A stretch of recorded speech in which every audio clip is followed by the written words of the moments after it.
Évangile de Jésus-Christ selon saint Matthieu. En ce temps-là, les pharisiens allèrent tenir conseil pour prendre Jésus au piège en le faisant parler. Ils lui envoient leurs disciples accompagnés des partisans d'Hérode. Maître, lui disent-ils, nous le savons, tu es toujours vrai, et tu enseignes le chemin de Dieu en vérité. Tu ne te laisses influencer par personne, car ce n'est pas selon l'apparence que tu considères les gens. Alors, donne-nous ton avis. Est-il permis, oui ou non, de payer l'impôt à César, l'empereur? Connaissant leur perversité, Jésus leur dit, hypocrites, pourquoi voulez-vous me mettre à l'épreuve? Montrez-moi la monnaie de l'impôt. Ils lui présentèrent une pièce d'un denier. Il leur dit, cette effigie et cette inscription, de qui sont-elles? Ils répondirent, de César. Alors il leur dit, rendez donc à César ce qui est à César et à Dieu ce qui est à Dieu. Acclamons la parole de Dieu. Jésus est monté à Jérusalem où il va vivre sa passion. Ses ennemis se resserrent autour de lui pour le prendre au piège et l'éliminer. Aujourd'hui, ce sont les pharisiens et les hérodiens.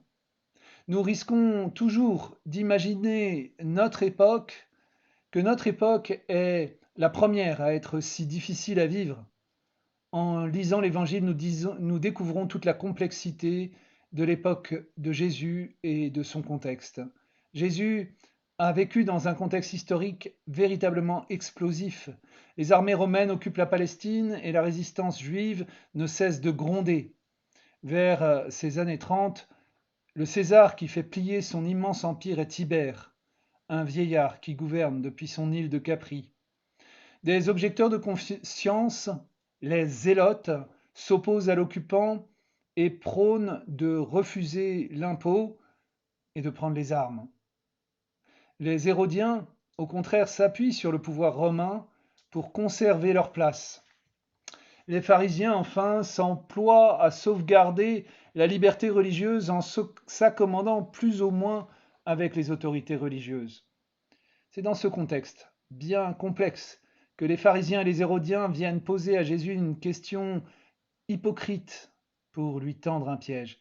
Est-il permis, oui ou non, de payer l'impôt à César, l'empereur? De deux choses l'une. Ou bien Jésus incite ses compatriotes à refuser l'impôt prélevé au profit de l'occupant romain, et il sera facile de le dénoncer aux autorités comme résistant ou même comme révolutionnaire, il sera condamné, ou bien il conseille de payer l'impôt et on pourra le discréditer aux yeux du peuple comme collaborateur.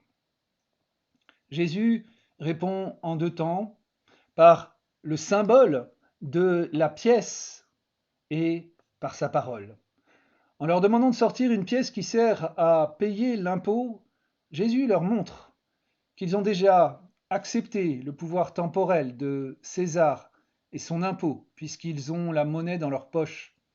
Ils ont déjà répondu à cette question. Ensuite, Jésus répond en disant, rendez à César ce qui est à César et à Dieu ce qui est à Dieu. Cette parole demeure pour nous une parole de vie devant les pièges de l'esprit du monde qui peuvent nous tenter. Il s'agit de trouver une juste articulation entre la vie économique et politique qui régit notre quotidien avec ses justes obligations et notre vie chrétienne. Nous sommes appelés à vivre dans le monde sans nous laisser prendre par l'esprit du monde, nous dira Jésus en Saint Jean. Nous appartenons à une société dont nous recevons de nombreux biens et où nous sommes appelés à nous engager pour participer au bien commun. Payer l'impôt, rendre à César ce qui est à César, c'est reconnaître ce bien commun que nous recevons dans la société et y participer avec l'esprit de l'Évangile pour le rendre plus juste et plus fraternel. C'est notamment tout le sens de l'engagement chrétien en politique, mais aussi dans toutes les associations qui tissent nos cités. Rendre à Dieu ce qui est à Dieu. Si nous appartenons à une société, nous appartenons d'abord à Dieu, qui nous a créés à son image et nous appelle à la vie avec lui. Dans notre monde matérialiste et athée, les pièges de l'idolâtrie reviennent sans cesse. L'empereur César réclamait ouvertement d'être reconnu comme Dieu, d'être adoré comme Dieu, et des chrétiens ont subi le martyre pour avoir refusé cela.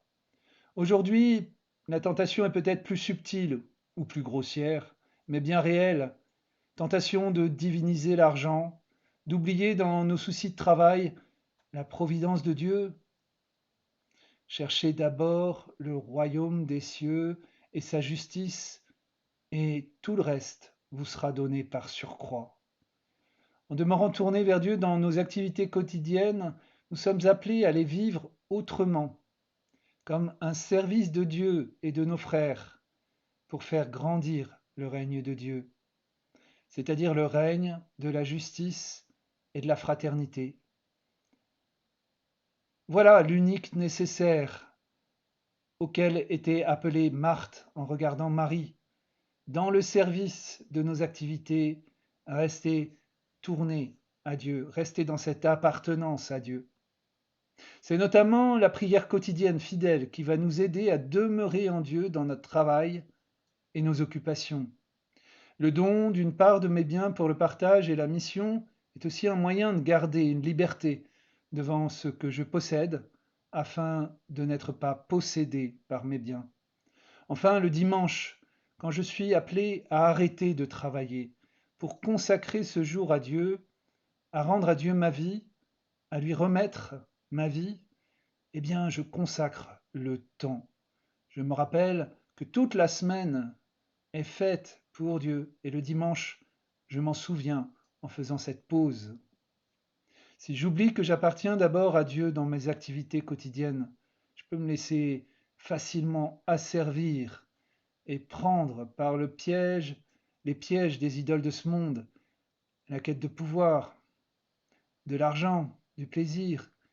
Jésus est avec nous pour vivre notre mission dans le monde, mission de service, sans nous laisser piéger et asservir par l'esprit du monde. Il nous dit à chacun, allez, de toutes les nations faites des disciples, et moi je suis avec vous tous les jours. Il est avec nous tout au long de nos jours. Et il nous dit, courage, moi je suis vainqueur du monde. Bon partage.